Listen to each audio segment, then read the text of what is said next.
Hi friends, இன்றைக்கி வந்து ரொம்ப ஹெல்த்தியான பச்சை பயிர் தோசை தான் செய்ய போகிறோம். 1 கிளாஸ் பச்சை பயிருக்கு அரை கிளாஸ் வந்து பச்சரிசி ஒரு நைட்டு ஃபுல்லாக ஊற வச்சிடும். காரத்துக்கு பச்சை மிளகாய் 2, ஒரு தேங்காய் ஒரு கைப்பிடி, அப்புறம் வந்து கொஞ்சமாக வந்து இஞ்சி, உப்பு இதை போட்டு நல்லா குழ நைஸாக அரைச்சி எடுத்துகிறோம். தாளிப்பு கொடுக்க போகிறோம்.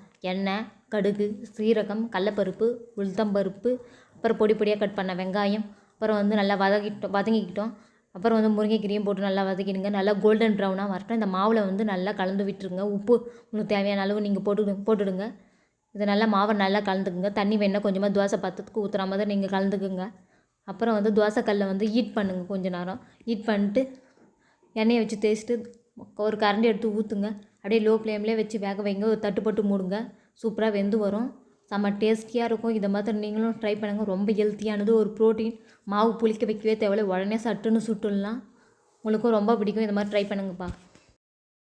ஹாய் ஃப்ரெண்ட்ஸ், இன்றைக்கி வந்து ரொம்ப ஹெல்த்தியான பச்சை பயிர் தோசை தான் செய்ய போகிறோம். 1 கிளாஸ் பச்சை பயிருக்கு அரை கிளாஸ் வந்து பச்சரிசி ஒரு நைட்டு ஃபுல்லாக ஊற வச்சிடும். காரத்துக்கு பச்சை மிளகாய் 2, ஒரு தேங்காய் ஒரு கைப்பிடி, அப்புறம் வந்து கொஞ்சமாக வந்து இஞ்சி, உப்பு இதை போட்டு நல்லா குழ நைஸாக அரைச்சி எடுத்துகிறோம். தாளிப்பு கொடுக்க போகிறோம்.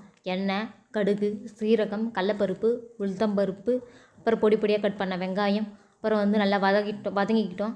அப்புறம் வந்து முருங்கைக்கீரையும் போட்டு நல்லா வதக்கிடுங்க. நல்லா கோல்டன் ப்ரௌனாக வரட்டும். இந்த மாவில் வந்து நல்லா கலந்து விட்டுருங்க. உப்பு உங்களுக்கு தேவையான அளவு நீங்கள் போட்டுடுங்க.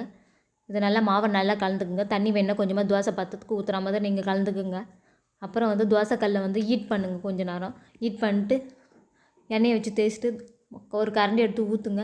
அப்படியே லோ ஃப்ளேம்லேயே வச்சு வேக வைங்க. ஒரு தட்டு போட்டு மூடுங்க. சூப்பராக வெந்து வரும். செம்ம டேஸ்டியாக இருக்கும். இதை மாதிரி நீங்களும் ட்ரை பண்ணுங்கள். ரொம்ப ஹெல்த்தியானது, ஒரு ப்ரோட்டீன். மாவு புளிக்க வைக்கவே தேவையில்லை, உடனே சட்டுன்னு சுட்டுடலாம். உங்களுக்கும் ரொம்ப பிடிக்கும். இதை மாதிரி ட்ரை பண்ணுங்கப்பா.